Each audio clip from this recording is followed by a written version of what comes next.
and welcome to Right Hearted with me, Stuart Wakefield.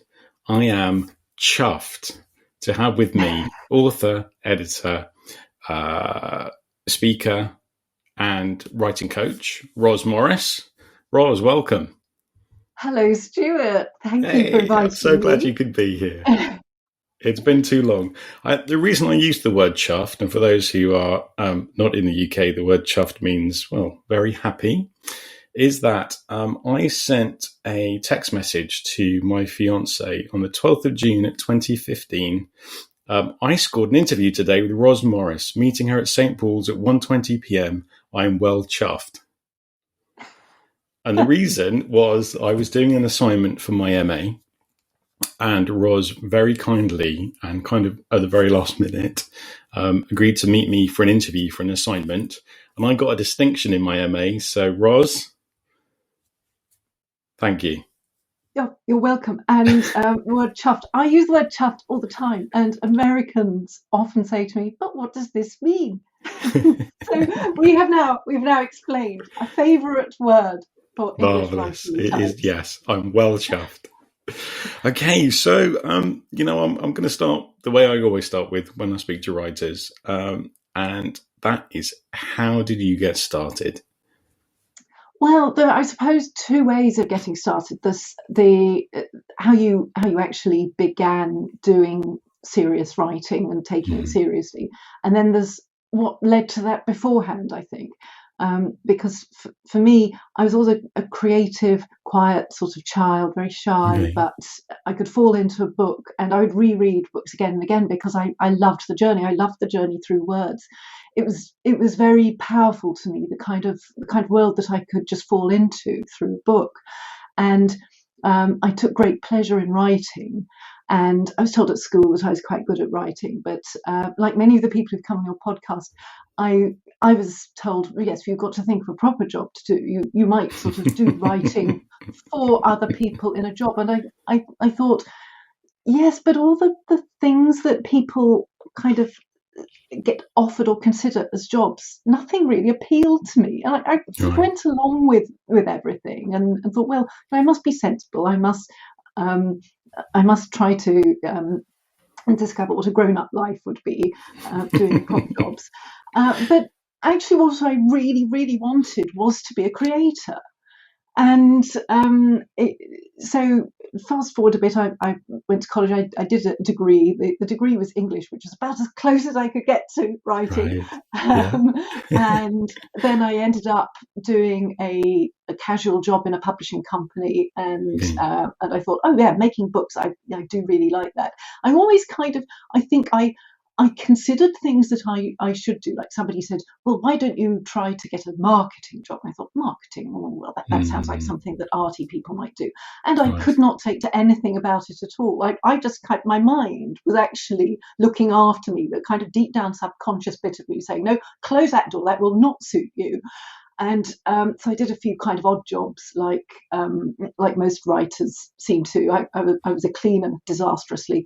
I worked in a shop disastrously, and then I managed to find this casual job in a publishing company, and I thought, now this is what I should be doing. And the little subconscious me that actually knew what it wanted said, this is what you should do, try this with all your might. And so I did, and I learned all the publishing trades there. And meanwhile I was thinking, well, how will I do something artistic for me? Because what I really hoped would happen was that I'd get a job in a publisher of fiction, really, really good fiction, the kind that I really enjoyed, and that I would somehow fall into the right place to have a book of mine published. And then I met a writer and ended up marrying him. But he had a lot of friends, I'm still married to him, by the way, had a lot of friends who were writers, and they all had books on the go. It was just a completely natural thing. And I thought, this is my place. This is what I should be doing. I should start writing things that I intend to take seriously. And so I started writing short stories because they seemed to be manageable. And I sent them off to agents, and agents sent them back saying, you write very well. You have quite a peculiar take on things, but we'd like to see a novel from you. So I started a novel, and I sent out an early version, and I'm really glad they didn't take it, but they were very nice about it. And meanwhile, I was just in the right kind of world to make me think it's not a waste of time to take it seriously. Right. So that was the kind of inner me, the artist me, that was struggling to find its way, struggling to find the right thing. And then on the outside, my husband was doing a lot of writing for various publishers, contract writing, ghostwriting kinds of things. So a publisher would say, we want a series on this. In this particular case, there were 12 writers all writing team paranormal books. Okay. And he wrote one of them. And the publisher then realised that when they got them in, they wouldn't work as a series because they were all written by completely different people with completely different takes. And, so they asked him to rewrite it, and he didn't have time because he was going off to do another job. But he said to me, "You can write this. You know exactly what you're doing." So I just wrote another novel from scratch. And 6 weeks later delivered it, and the publisher said, "Oh, you've saved our bacon, thank you." And they didn't know it was me, they thought it was him. And at that point we revealed it was me. And that was my first published book. And I put it down here actually. So you ghostwrited a ghostwriter. That's my first ever book. Horoscopes. Okay. Don't read it, it's awful. The first one's always hard. It had all the cliches, but it was exactly what they needed for the readership. I just studied you have this by this page, this by this page, this kind of climax. This is what you've got to have to keep the stakes going. And I learned such a lot from that and from working with editors. And then I became someone that editors knew they could rely on to write a book to a brief. So I started ghostwriting. So I was getting books published under other people's names. And then when I tried to get my own work published, because I wrote for some really big names, I would introduce myself to agents and editors saying, "Well, I've written for this person." They go, "Oh my God, we've got to have you." And then when I presented them with what I really wrote, that was really me, they said, "Oh, can't you just write more like the stuff that sells really, really well?"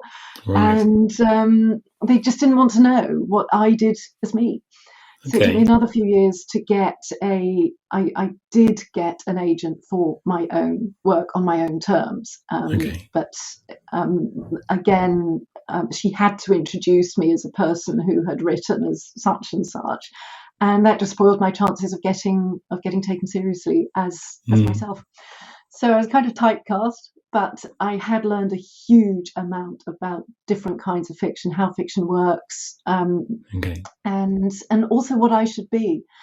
And now I have 3 novels under my own name. I've also got a set of writing books which were written from my experiences coaching people, because I did quite a lot of that too. Once I understood how fiction worked, I was just eager to tell other people how they could do what they wanted to do, because I could see so much in people's work that would nearly work but needed a bit of changing. So I ended up writing a set of books called Nail Your Novel from that. Yes. And I also have a travel memoir. So that is kind of me. And it will now let you speak. So your first, so let's just back up a little bit. So when we talk about ghostwriting, and you said they sold really well, let's toot your horn. Over 4 million copies. Yes. So yes, I couldn't believe it. In fact, the publisher never told me, and I happened to look it up one day. I found a way of looking it up because somebody in publishing said, "Oh, you can look it up on this kind of thing, this database." And I thought, "It sold what?" And what did that do psychologically to you? Well, I wasn't resentful for not getting the credit because I always knew what the deal was. But I suddenly thought, I know what I'm doing, don't I? Yeah. And so it was that really. I remember one time when I was ghostwriting, I went to meet the publisher, and the guy I was ghostwriting as was also there, and he was talking to the sales team, and he was standing at the front of the room. Right. talking about the book I'd written. I got it on my hard drive. And they were all looking at him, and I was looking Right. back. So you kind of, you just get used to the fact that you are doing a job and you're handing it over. Yeah. But when I started to write my own fiction properly, and when I knew what I was, at that point, I thought, right, this is going to be me. This is going to be really me. When I started to do my own fiction as me, I by then developed a very strong sense of who I was, because I knew who I wasn't. And so that's what it really did. It made me think, I have the tools. I know what I'm doing. I know how to tell the kind of stories that I want to tell now, and that's what I'm going to do. I mean, you have, you said you have an unusual take on things. I mean, I think your stuff is gloriously unique. So I read your first novel, My Memories of a Future Life, which really made me sit up and take notice of you as an author, because my first introduction to you was through Joanna Penn's, and that's Penn with a double N, Joanna Penn's creative pen interview with you. And then I immediately, when Lifeform 3, your second novel, came out, I immediately picked that up, and that was just so moving. And obviously I've snatched up Everest, your latest novel. Unfortunately, I haven't been able to read it. I've got 3 other novels on the go at the moment, but I did read your first chapter, and I will say you know how to start a novel with a bang. I mean, that's a really kind of just a really, the way you write an inciting incident, I just found just really impressive. And you do write beautifully, and you definitely have your own voice. How do you? So you're saying you were able to get an agent, but you really wanted to write on your own terms. What for you? How different is it ghostwriting, like the process of ghostwriting, compared to writing your own fiction? When you ghostwrite, you're part of a team. You're doing a job for other people. You usually ghostwrite for a publisher who's got a very clear idea of the audience, who they want the book to appeal to, how they're going to sell it. And that's before it's even written. When I write for me, I see what emerges. So I start with an idea. With Everest, I had the idea of a man who falls into a glacier and can't be rescued, and he's dead, obviously, and his body can't be retrieved, and it will just come out eventually when the fates decree. And meanwhile, there are people waiting for him, and their lives are as frozen as he is, in a way, because they can't move on. And I then decided it would be rather good if the whole world was waiting for him, because he was a rock musician and much loved by many people, and part of the formative years of their lives. So you've got this great sense of waiting and the world holding its breath.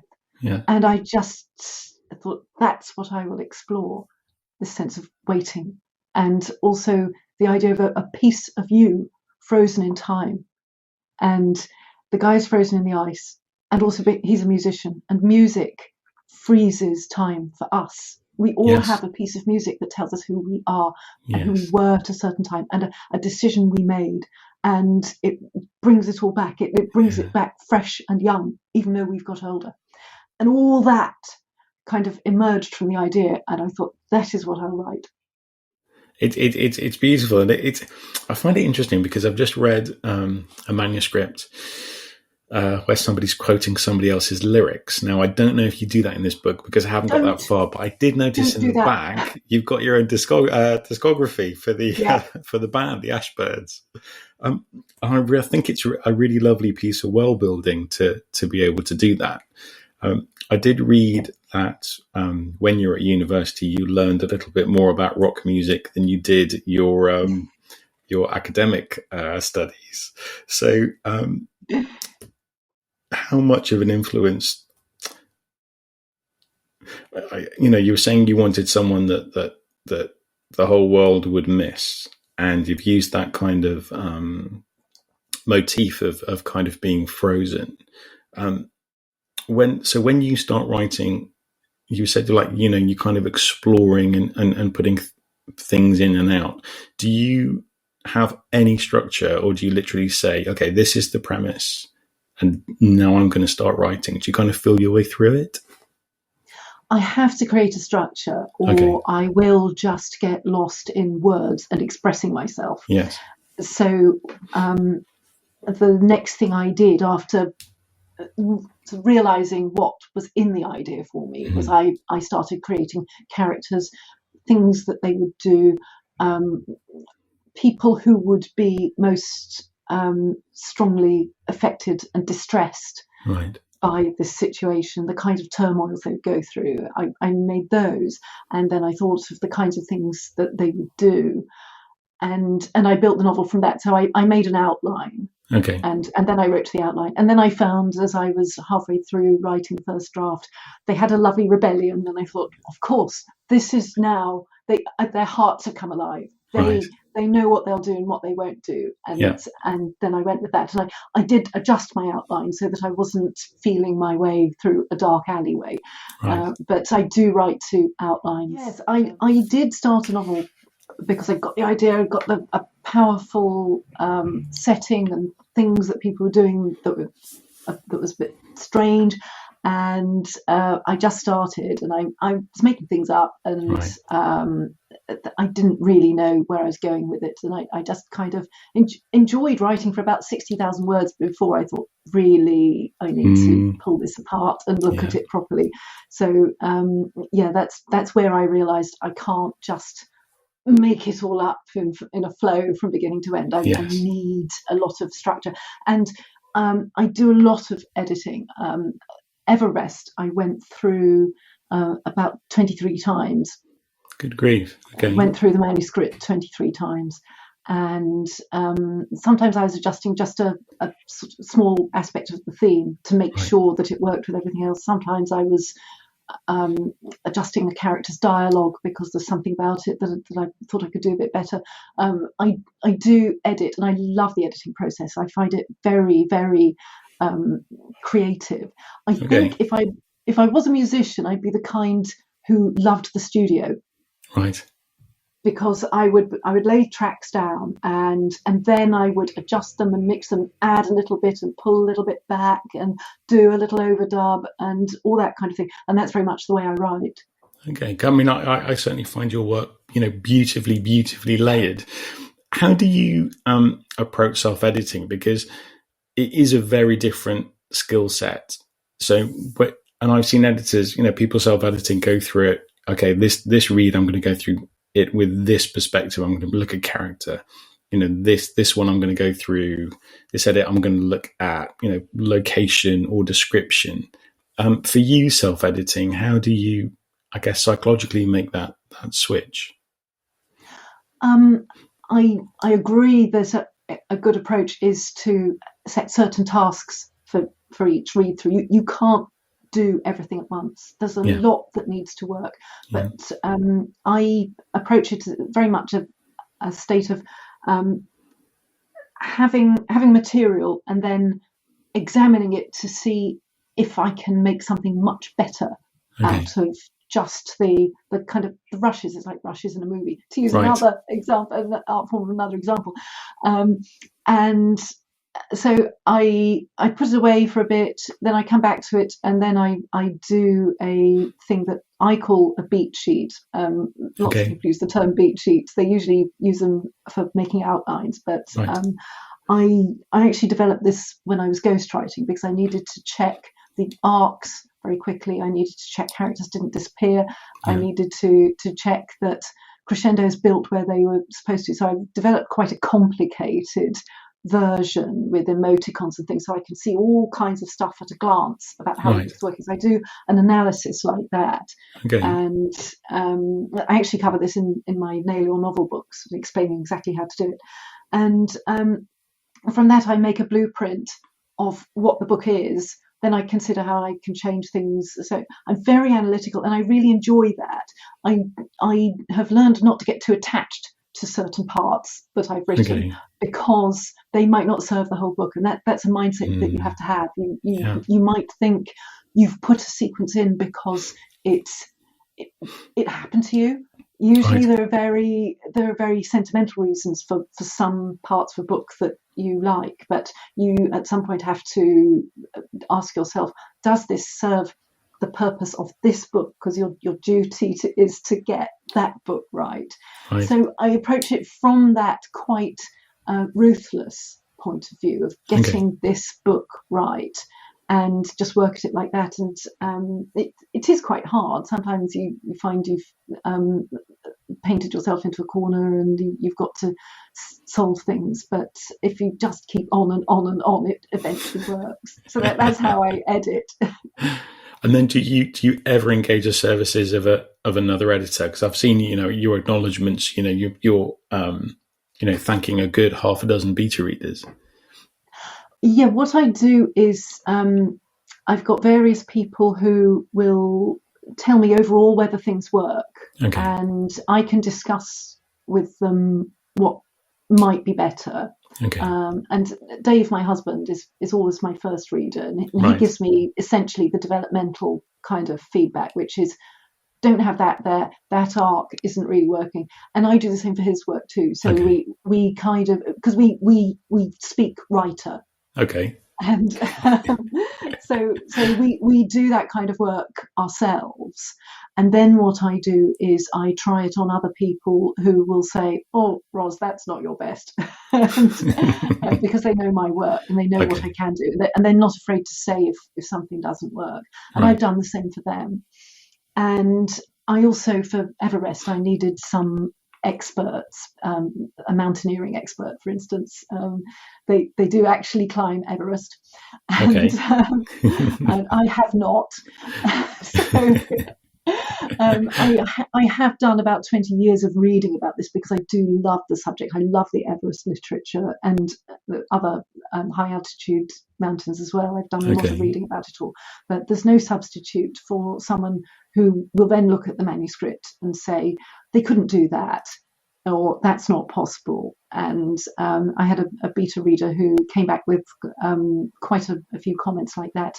And he was also able to then suggest things that might work. And then not all of those were suitable. But what I then did was think, all right, how will I make this work in story terms? So those are the kinds of people I needed feedback from. It's interesting. So you spoke about having felt part of a team when you were ghostwriting, and now it feels like you've kind of formed your own team. I mean, obviously they might not be quite as business focused. Obviously they're more craft focused. What did you learn from being edited as a ghostwriter? Huge amounts of things. Things like internal consistency. I'm incredibly careful to be consistent about every detail. And that's because when the first time I got a manuscript from a copy editor that said, can they do that in the time they've got? Right. Or how big is such and such? Or is there such a place in Mumbai? That taught me, just get everything right. Check absolutely everything. So I became very, very disciplined from that. That was one thing that I learned. And I also learned that you can't sort of just fudge some details to get something past an editor. They will say, well, I don't believe that. So I don't believe the character would do that. So I ended up, after several books, with my own ghostwriting editor in my head, asking me the questions. I'd say, would they allow me to get away with this? And I'd think, nope, I'd better go and look it up properly, check it properly, be able to provide sources if necessary so that I could check them again. Several elements in Everest, whenever I came to them, I would think, check that one more time because it had better be right. So I became incredibly careful. And also I thought, if I learned to detect if I was trying to pull a fast one on the reader or be a bit unfair to the reader, because I was thinking, that editor I worked with would have picked that up. She wouldn't let me get away with it. Yeah. And so I had better just solve it.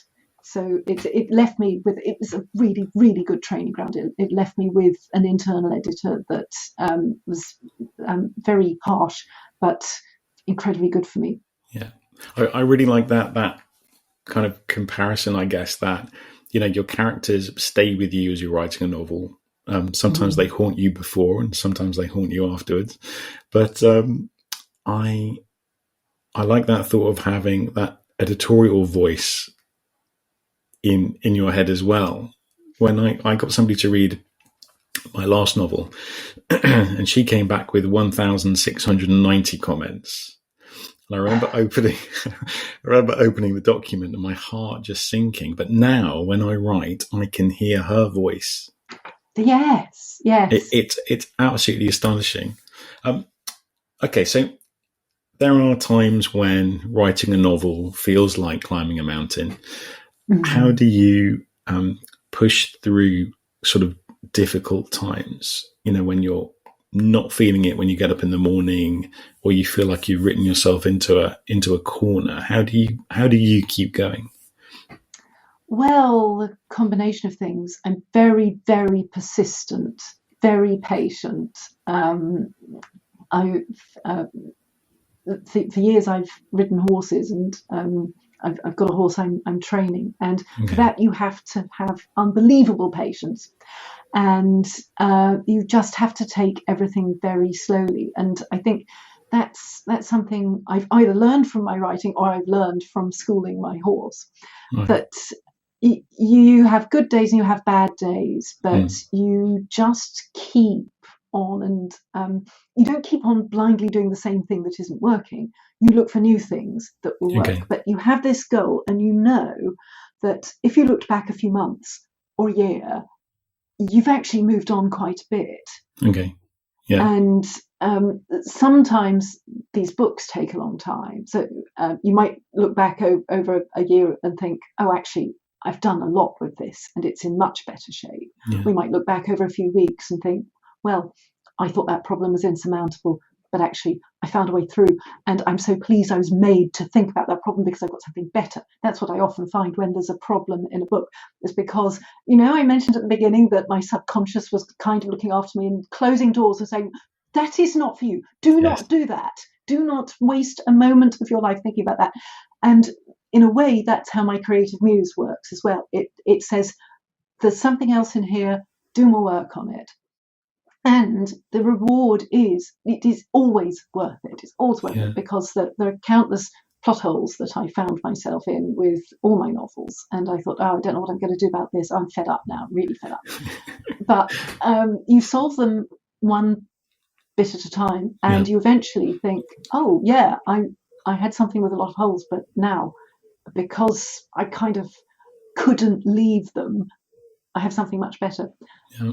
And something that I do find works is you have to keep a note of your first inspiration. Yes. About the book. The big thing that filled you with glee for the idea, that made you really want to spend time on it. Keep that written down somewhere, or keep pictures or pieces of music that will take you back to that place, that will remind you, the thing that you're aiming for, the big thing that you want to make a work out of. That's really interesting, because one of the first things I do as a book coach with my clients is really, really dig into what is it you're writing? What is the point you're trying to make? Why are you the best person to write it? But more importantly, why? What is it about this story that's triggering you? Because whether you're doing National Novel Writing Month or you're 2 years through writing a novel, there are those moments where you do lose that kind of bit of spark. And I always think of writing it almost as like problem solving. I have this story, I need to get it over. How am I going to do it? And that can become a bit of a slog. So when people say they have writer's block, and I know not everybody believes in writer's block, I always get them to go back and say, okay, have another think about that spark. And that's exactly what you've been saying. I did want to ask you and I know I keep coming back to ghostwriting, but I think they kind of inform each other. Can you afford to have an off day as a ghostwriter? No, you've usually got screaming deadlines. Right. So that's another thing. You sit down, you've got to get your words done. Yeah. Or your research done. So it's like going into an office. You can't sit there and have an off day. You just do the work. Right. So how do you project manage your own, your own work, because you don't have that external deadline coming at you? Well, I probably take much longer over a book, over a novel, than some people would, but that's mainly because of the kind of novel I'm writing. Okay. These very layered books take a lot of time. They take much more time than the average book that's ghostwritten, which is really a very straightforward narrative, and you can usually write them in a few months, or you might only have a few weeks. The kinds of novels I write, for me, I want them to really stand the test of time, and I want to have put as much richness in as possible. So that takes a very long time, and I find it helps to measure my progress in some way, but sometimes it's not word counts. Okay. Because I can type forever. I can have thoughts forever that will go on a page and look reasonable, but that's not the aim. So what I often do in the early developmental stages is I log the number of hours I've spent on the book, and I write it in my diary. And the early stages of the book, I will be logging hours rather than actual word counts, and that helps me see that I've actually done some serious work on it. I've never heard anybody say that before. It's always, I need to write 250 words a day or 500 words a day. I might have a think about that. So do you... Well, in a first draft, you aren't writing necessarily what will be used in the end. And you must have heard people say that thinking time is as important. Well, thinking time is the work, and you're spending hours on that. So. Yeah. And you can be, you can sort of be writing when you're walking the dog. You can be thinking, things through. Apart from stop dragging me around this park, but yeah, I mean, my other half often says to me, "You're not listening to me, are you?" Because I think there's about 10% of my brain that is somewhere else. And if I'm on a train, or if we are on a train and I hear a really interesting bit of conversation, out comes the phone and my notes app, and it goes in, and it might spark a scene, or just some short kind of interchange. Do you ever get imposter syndrome? Oh yes, when a book isn't going well, which is 90% of the time it's in progress, because my job while doing that is to see what doesn't work, and seeing what doesn't work all the time is absolutely feeds imposter syndrome, and it's difficult when you finish something, you eventually manage to wrestle it into a shape that you're pleased with, and people are saying, "Oh, she's awfully good at this." You think that's absolutely lovely, but I've now got to do it again. Yes. I don't know how I'm going to. And you just kind of learn that you did it before, and you will not leave it alone until it's finished properly. Yes.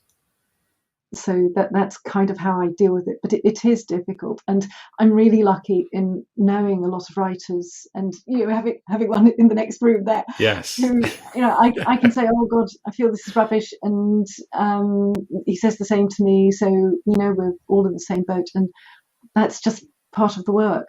Yeah. What is it like being married to another writer? We're very lucky in that we aren't jealous of each other. I think that can be a problem if somebody gets hugely successful in a field. And actually, Dave he's very famous among certain readers of fantasy role-playing games and fantasy stories, and so he's very well known, actually. Okay. And I don't write that kind of thing at all. I do my own thing, but we don't compete with each other. Okay. We believe very much in doing the art well, and because we both believe that, and we both also agree on what that is, we both enjoy the same kind of books, the same kind of network TV shows, the same kind of films. We've both got this ethic of curiosity in how stories work and why they work and how characters work, and we absolutely adore we adore talking about craft and noticing craft and enjoying good stories. So from that is really where we work from, and what we enjoy as people. So that's why we get on well. That's why it's a good partnership in work terms and also, I suppose, personal terms. But if you're with a writer who doesn't share those sorts of things, I think if I was married to a writer who loved the kind of genre books that I don't like and was saying, well, just churn out a few of those, I think we would come to blows quite quickly about our work, and we wouldn't be able to share our work. We might share lots of other things, but I can share my work with Dave and he can share his work with me because we both have the same artistic values. And I dated an actor once, and I remember he said to me, I really love it that you're creative and that you write, but I won't like it if you become more famous than me. And and needless to say, that relationship didn't last, but it really took the wind out of my sails, and I was thinking, do I have to rein in what I'm doing just in case things do take off for me? Anyway, he's gone. So when you have these moments of imposter syndrome, what was the moment when you felt confident to enable you to start writing your nail your novel series? That was actually the first book I wrote as me, the first one of those. I was doing a lot of mentoring for Cornerstone's literary consultancy. Okay, I know them. And I just found that I could very easily see what was going wrong with people's manuscripts, what they really wanted, where they needed to do further work on their own aims for the book, where they needed to read more in their genre, all that kind of thing, and what worked and what didn't. And I soon had piles of reports that I'd written for people. And I really enjoyed that mentoring because it was about doing the art well. And it's about helping someone see what they could do with their potential. Yes. And I loved that. And I started writing a blog called Nail Your Novel, and I very soon thought, well, there's a book in this. Okay. And I just thought, well, what I'll do first of all, the first book was actually just a process book. It was how to write, how to revise, how to do it all and not get overwhelmed and get to the end and be confident that you've done a good job. Because that was one of the major problems that I saw people have. I would say to people, well, you need to move that character, you need to put those two characters together, you need to rethink the arc of this and think of where you're going to have this particular event happen, have a bigger event here. And they would look at me thinking, I've got 75,000 words. How do I do that? And I thought, well, it's easy for me. Why is it easy for me and not easy for them? Right. And I thought, well, I'll write a book to tell them how to make it easy. Okay. And that was the first Nail Your Novel book. And then from that, I wrote one on plot and one on characters and a workbook. But it all came from just having a sense of, just as soon as I started thinking about these problems, I thought, I know exactly what to do here. Yeah. And that's actually when imposter syndrome disappears, when you realize you actually do know quite a lot.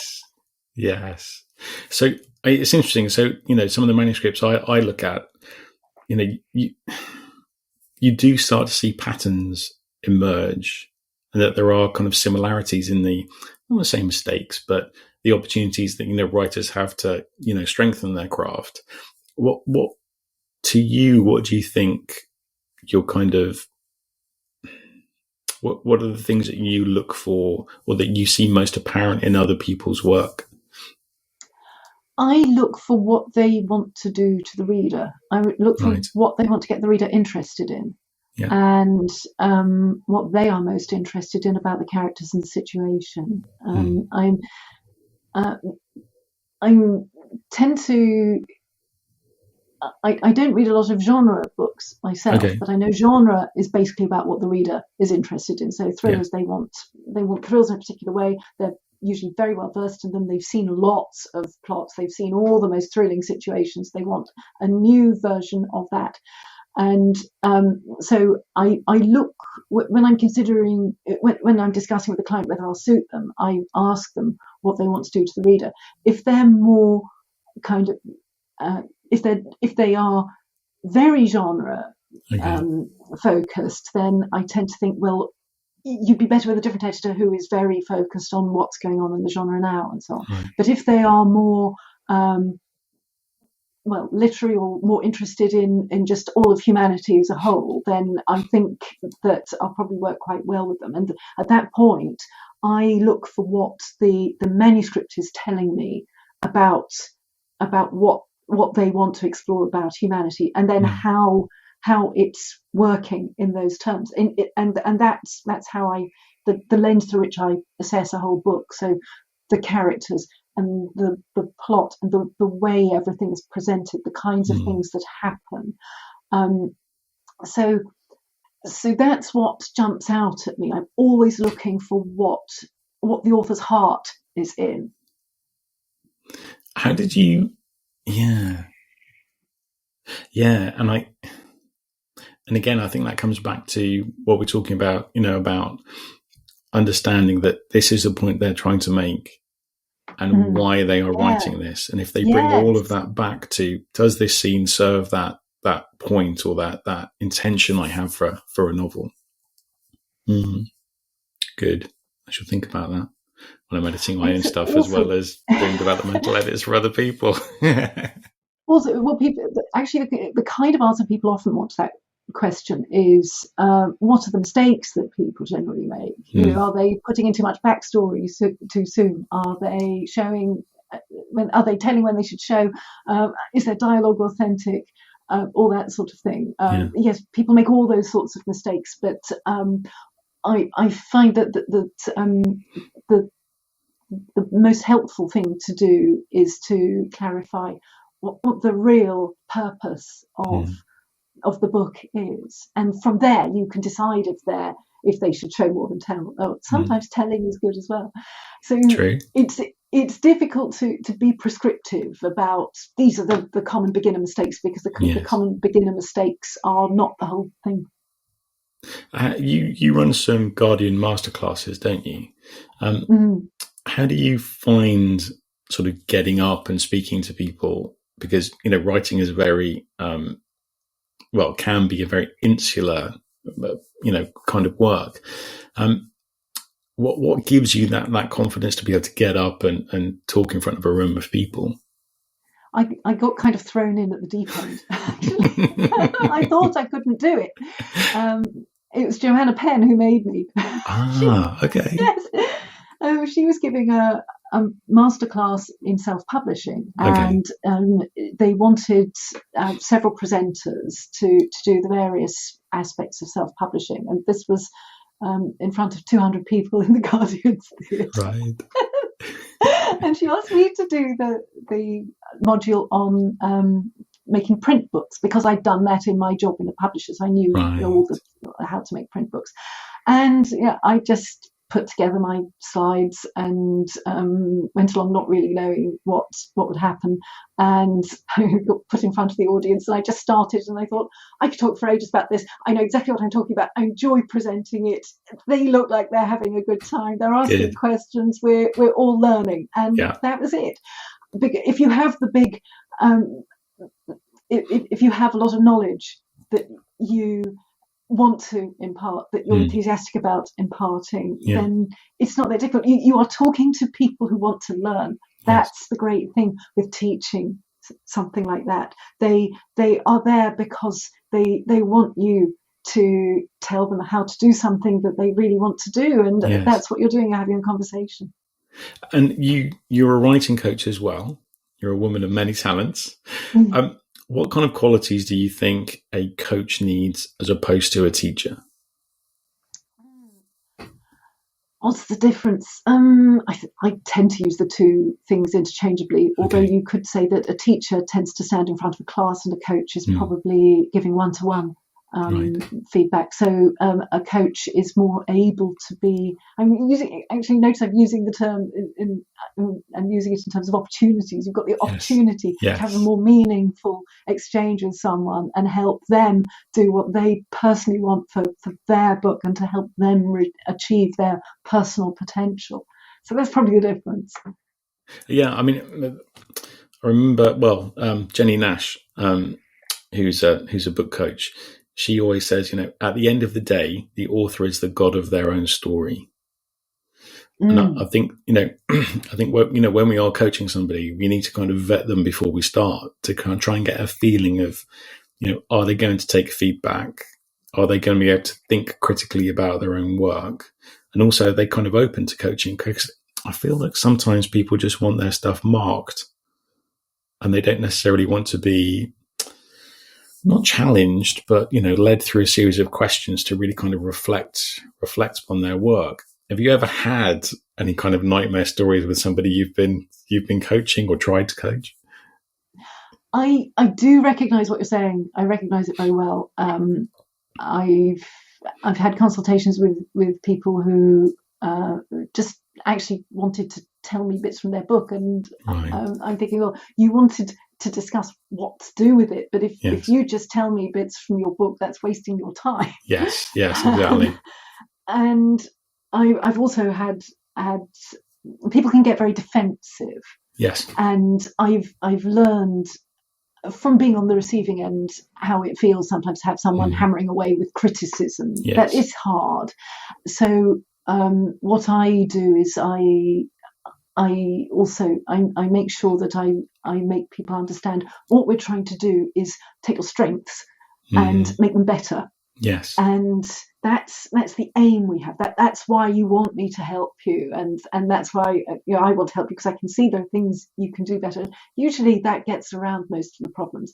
Well, I did have one guy who I did a developmental report for, and I think he was hoping I would praise him for it being brilliant from start to finish, but it had a lot of problems and strengths. You never forget, someone gives you a manuscript of 80,000 words. They have done a huge amount of work and problem solving all by themselves before they even give it to you. And I always acknowledge that. And that's not saccharine praise. That's genuine appreciation of a lot of work.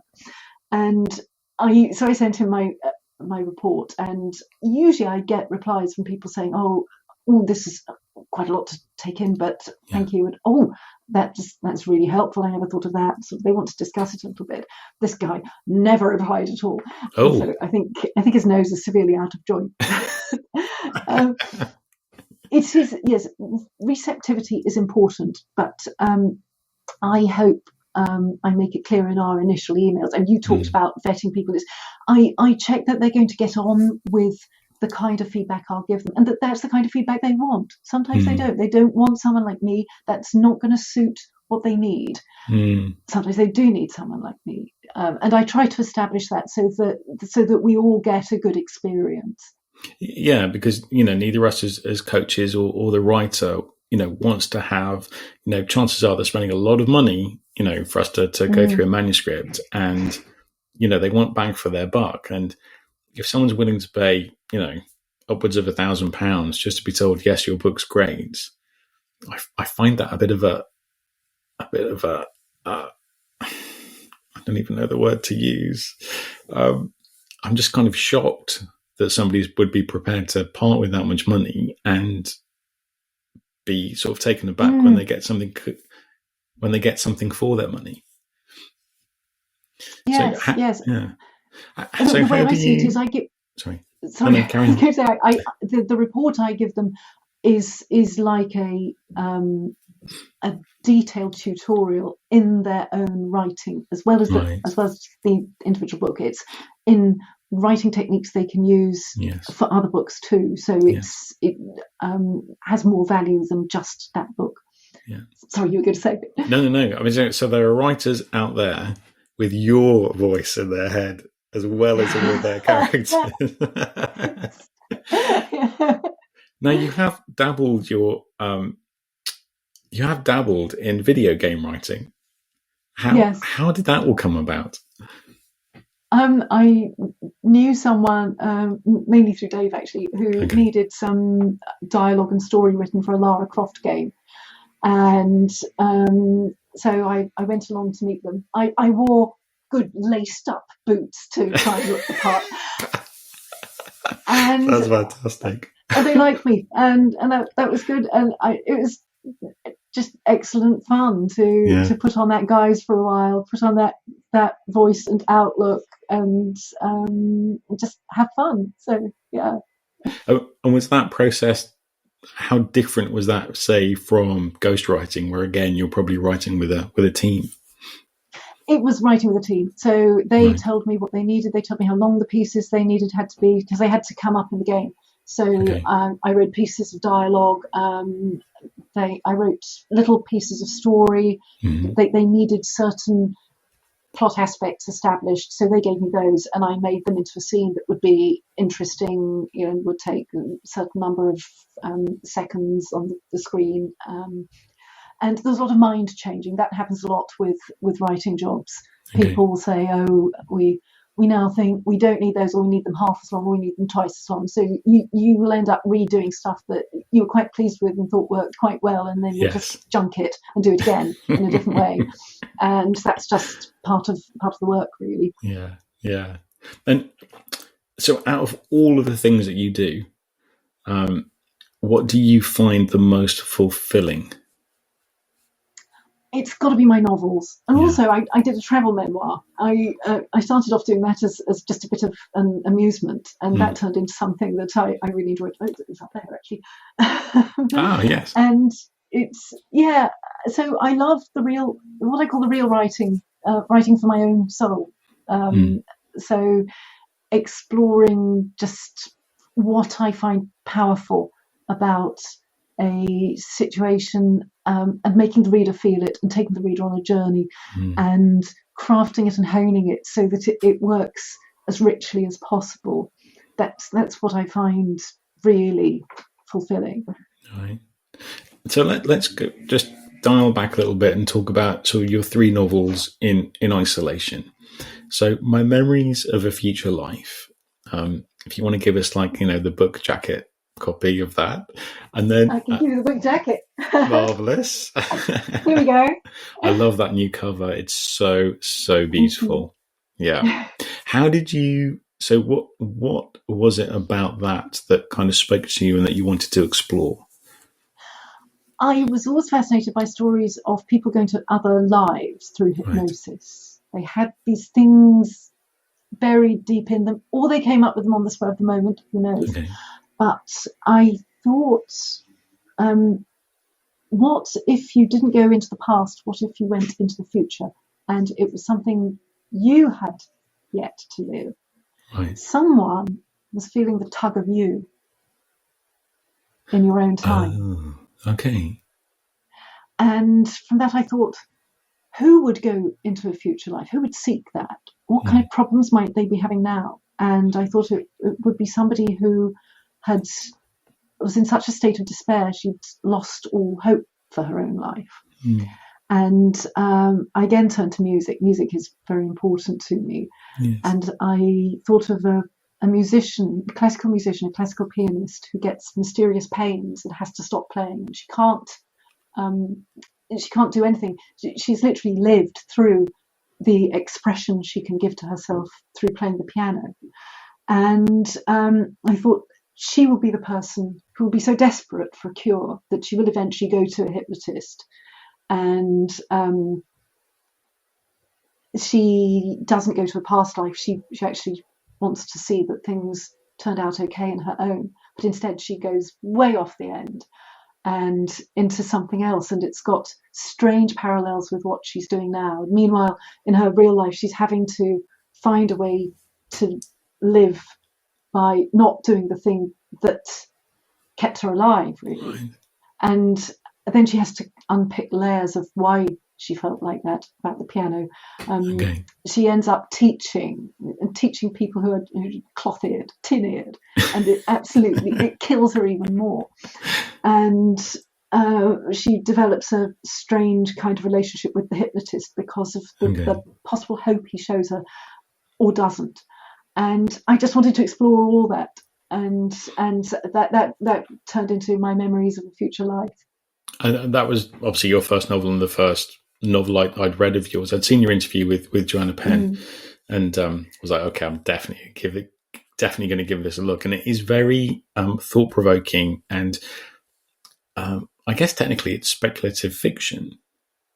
It can be, or it could be suspense, or it depends which way round you want to see it. You could see it from either end, and there were so many questions that I wanted to explore about how we influence each other, how we build who we are, and what memories do, and music. Again, I thought that there was a little parallel. There's only small compared with the bigger questions, but when I was doing my research on classical musicians, I realised that they're not like rock musicians. Rock musicians tend to just play what blurts out of their soul. Yes. Classical musicians are obeying a score. They're incredibly obedient to it. These are notes that were written down by someone maybe hundreds of years ago, and they also have emotion notes in them. So they will have notes saying, play this lovingly. So you actually kind of channel the heart and soul of the composer while you are playing. And I thought that is like channeling another self. So it all kind of came together in a way, in lots of pleasing ways for me anyway. Yeah. It is a beautiful book. Having said that, I preferred Lifeform 3 only because it speaks to some things that I am particularly, again, gorgeous cover. Thank you. It spoke to some things that I was particularly interested in, and now I know why there was horses. Yes. So tell us a little bit more about Lifeform 3 and what brought you to write that particular piece of work. Well, Lifeform 3 is set at an unspecified time in the future. That is speculative fiction, and it's about the last piece of countryside in a land, maybe England, maybe another country. And people go there to look at fields because everything's been built over. They look at fields and valleys and woods and streams and the remains of an old house that was there, probably somewhere like Downton Abbey. I'm imagining an estate like Downton Abbey, which was they were like kingdoms of their own. I've always loved those places. And I thought one day, what will this be like? How long will this last? And we are so lucky to be able to walk around and look at it and travel in our imaginations to these times. And that made me think of setting something in the future where there was only one of these left. And I thought, well, I started to think of people who might work in such a place. And the narrator of Lifeform 3 is an artificial human. So it's channeling on top of Blade Runner. And his mind is wiped every now and again to make him more productive, just to sort of keep him on track, keep him on message, make him give adverts to people, and he can't develop independent thought.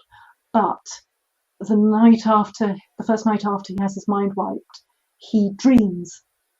No one else dreams. He dreams, and he dreams he's riding a horse. And that starts this quest that he can't ignore. He's got to find why he dreamed he was riding a horse. And they have a few animals in the park, and it's called Harkaway Hall. Okay.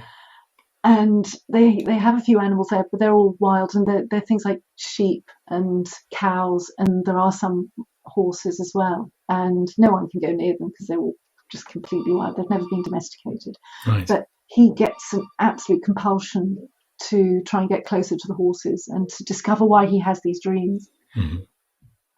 It was just so beautifully observed, and I read it I was reading it on the train, and to be physically transported is one thing. but to be emotionally transported, it is quite another. And I did miss my stop on more than one occasion. But yeah, and I don't often reread books, but I reread Lifeform 3. Oh, thank you. It was just lovely.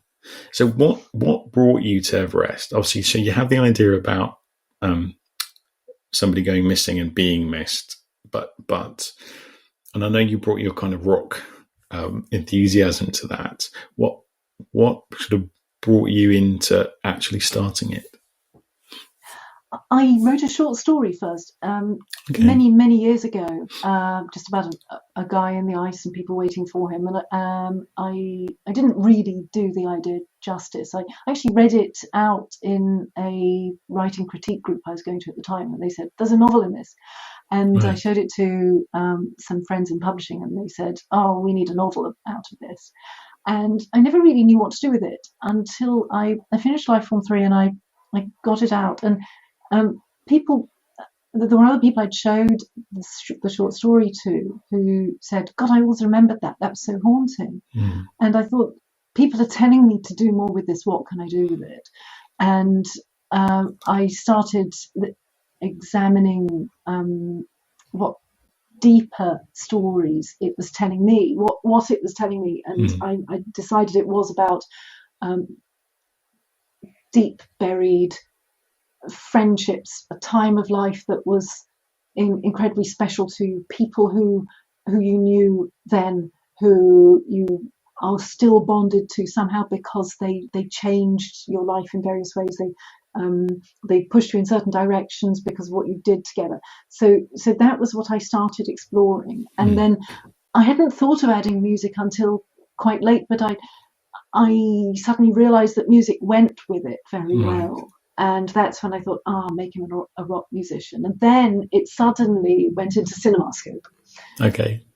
I had the big landscape that I wanted. I didn't just want to write a story about people climbing. I'd read lots of those, but I felt there was a lot more in it. And that when I realized I could add music to it as well, I realized I'd found the personal dimension for making it about who we are when we're younger, how music tells us who we are, how it keeps that in a really special time, and also the nature of grief, how in this story you've got people who can sort of reconjure the guy who's disappeared just by watching his videos, by playing his music, by watching his concert footage. And then you've got the people who really knew him, who are waiting for him to come back, and whose loss is on a completely different level. And they are just bombarded by this all the time. They can never move on. And I thought, that's actually like grief anyway. That's like loss anyway. It's not something you can ever get to the end of. It is there all the time. You just have to learn to live with it. So I was very interested in exploring those aspects of humanity. Really, I love ideas that seem to have a big metaphysical or metaphorical element, as well as being strong stories. That's what I really look for. When usually an idea comes to me as a powerful metaphor, and I have to explore what that is, and then I have to excavate and find what big story I will tell to get the reader in there too, but kind of experiencing all those ironies and cruelties and joys. Yeah. What would you? I often notice that when a writer, has a body of work. Now you've gone through those. You're 3 in counting. I hope you are counting, because I'm looking forward to 4. What would you say the kind of themes or motifs are across all kind of 3? I'm very interested in something that scholars of D.H. Lawrence call aliveness. Okay. It is actually a word. It's what sort of passions are inside us and impulses that we don't understand.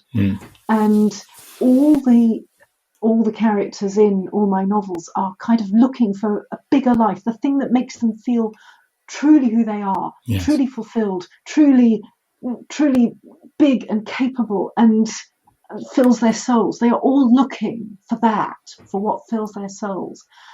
And I was talking to somebody about this the other day, and I realised it came from something that my father said to me when I was quite small. He said, he quoted the Henry David Thoreau line that said, "Most men live lives of quiet desperation." And I found that terrifying. And I realised it. I only realised this last week, but I realised it has given me my manifesto of what I write about. Right. It is, yeah. Because I was thinking, okay, this Roz's work is about memory. It's about, obviously memories of future life, literally, and then in life form 3, the kind of that kind of haunting memory that a dream can give you, and now memories of someone who's missing. But yeah, I think you've tapped into something much bigger than that. So when I read Everest, I'm going to keep that in mind. So, Roz, I was well chuffed to talk to you back in 2015. I'm even more chuffed to have had the time with you again here in 2021.